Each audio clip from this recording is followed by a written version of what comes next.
ಯಪ್ಪ ಮಾವ, ಎಂಥ ದೊಡ್ಡ ಆಘಾತ ಆಗೋಗಿತ್ತು. ಒಂದು ಸೆಕೆಂಡಿಗೆ ಎಲ್ಲ ಮುಗ್ದೇ ಹೋಯ್ತು ಅಂತ ಭಯ ಆಗೋಗಿತ್ತು. ಆದ್ರೆ ಇವಾಗ ನೆಮ್ಮದಿಯಾಗಿ ನಿಟ್ಟೊಸ್ರು ಬಿಟ್ಟಂಗಾಯ್ತು. ನಿಜ ಮಾವ, ನಾವು ಮಾಡಿದ್ದೊಂದು ಒಳ್ಳೆ ಕೆಲಸ ನಮ್ಮನ್ನು ಕಾಪಾಡುತ್ತೆ ಅಂತ ಒಂದು ಒಳ್ಳೆ ಉದಾಹರಣೆ ಜೊತೆಗೆ ಮತ್ತೆ ಸಾಬೀತಾಯ್ತು. ಯಾರು ಭಗವಂತವನಲ್ಲ, ಪಾಪ ಪುಣ್ಯದ ಲೆಕ್ಕ ಹಿಡ್ಕೊಂಡಿರ್ತಾನಂತೆ. ಈಗ ಕುರಿಗೆ ಕುರಿ ಬುದ್ಧಿ ಅಂತಾರೆ, ಹಾಗೆ ನರಿಗೆ ನರಿ ಬುದ್ಧಿ. ಪಾಪಕ್ಕೆ ಪಾಪನೇ ವಾಪಸ್ ಬರ್ತದಂತೆ, ಪುಣ್ಯಕ್ಕೆ ಪುಣ್ಯನೇ ವಾಪಸ್ ಬರ್ತದೆ. ಅವತ್ತು ನೀನು ಆ ಹುಡುಗಿಗೆ ಕೆಲಸ ಕೊಡ್ಸೋದಕ್ಕೆ ಹೆಲ್ಪ್ ಮಾಡಿದ್ದಕ್ಕೆ ಇವತ್ತು ಅದೇ ಹುಡುಗಿ ನಮಗೆ ಸಹಾಯ ಮಾಡಿದ್ಲು. ಅವಳು ಮಾಡಿದ್ದು ಬರೀ ಸಹಾಯ ಅಲ್ಲ ಪಾರು, ಅವಳಿ ಮನೆ ಉಳಿಸಲು, ಮನೆ ಮರುವಾದೆ ಉಳಿಸಲು, ಎಲ್ಲಕ್ಕಿಂತ ಹೆಚ್ಚಾಗಿ ನಿನ್ನ ಕನಸು ಉಳಿಸಲು ಪಾರು.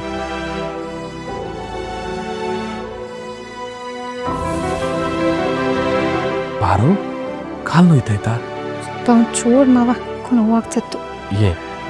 ಸುಮ್ಕೆ ಚೂರು ಪಾರು ನಂಗೆ ಸುಳ್ಳು ಹೇಳ್ಬೇಡ.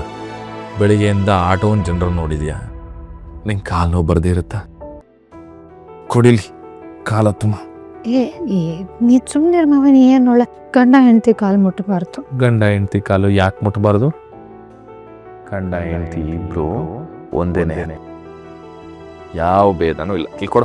ಆದ್ರೂ ಮಾವ ನನ್ನ ಮಾತು ಕೇಳಿ ಮಾವ. ಕೊಡಿಲಿ ಪಾರ. ಅಲ್ಲ ನನ್ನ ಮಾತು ಕೇಳಿ. ಕೈ ಕಟ್, ಕೈ ಕಟ್, ಕೈ ಕಟ್. ಬಾಯಿ ಮುಚ್ಚು, ಬಾಯಿ ಮುಚ್ಚು.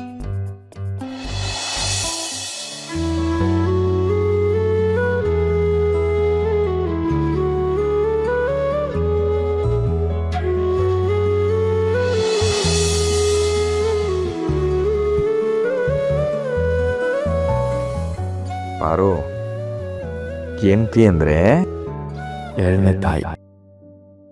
ನಿನ್ನ ಕಾಲು ಓದ್ತದ್ರಾಗೆ ನಾನೇನು ಚಿಕ್ಕವನ ಆಗ್ಬಿಡಲ್ಲ. ನಾನು ಹಿಂಗೆ ಓದ್ತೀನಿ, ನೀನು ಹಿಂಗೆ ನೋಡ್ತಾ ಸುಮ್ಕೆ ಕೂತೀರಿ.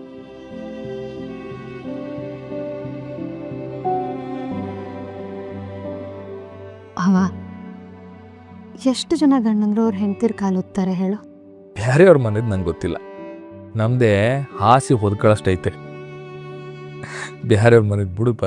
ಇಲ್ಲ ಮಾವ, ಹೆಂಡತಿರು ಯಾವ ಮನೆಯಲ್ಲಿ ಖುಷಿಯಾಗಿರ್ತಾರಲ್ಲ ಆ ಮನೆ ಯಾವಾಗ್ಲೂ ಬೆಳೀತಾ ಇರುತ್ತಂತೆ. ನಾನು ತುಂಬಾ ಜನ ಮನೆ ನೋಡಿದ್ದೀನಿ. ಅದು ತಿಟ್ಟುವಲ್ವ ಪಾರು?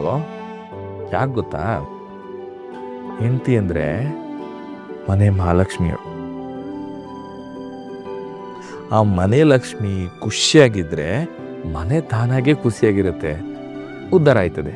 ಆಟೆ ನನಗೇನು ತಿಳಿದಾಯ್ತೋ ಅದನ್ನ ನಾನು ಹೇಳ್ದೆ. ಆಟೆ ಅದಕ್ಕೂ ಮತ್ತೇನೇನು ಹೇಳಬೇಡ ಇವಾಗ ನಂಗೆ. ಆಯ್ತು ಬಿಡಿ ಸರ್, ನಿಮ್ಮಂತ ಪುಣ್ಯ ಆತ್ಮಗೆ ನಾನು ಏನು ಹೇಳಕ್ಕಾಗುತ್ತೆ ಮಾವ? ನಿನ್ನನ್ನು ಪಡೆದಿರೋ ನಾನು ಪುಣ್ಯವಂತೆ ಅಂತ ಹೇಳ್ಬೋದಷ್ಟೆ. ಪಾರು, ನನಗೆ ಬುದ್ಧಿ ಬಂದಾಗಿಂದ ಇವತ್ತಿನ ಗಂಟ ತೆಪ್ಪು ಮಾಡಿಲ್ಲ. ಸಾಕಷ್ಟು ಪುಣ್ಯನ ಸಂಪಾದನೆ ಮಾಡಿ, ಅಕಸ್ಮಾತ್ ನಾನು ಸಂಪಾದಿಸಿರೋ ಪುಣ್ಯ ನನ್ನನ್ನು ಕಾಯುತ್ತೆ ಅನ್ನೋದಾದ್ರೆ ಆ ಪುಣ್ಯ ನನ್ನ ತಂಗಿನ ಕಾಯಿಲೆ, ನನ್ನ ತಂಗಿನ ಕಾಪಾಡಲಿ.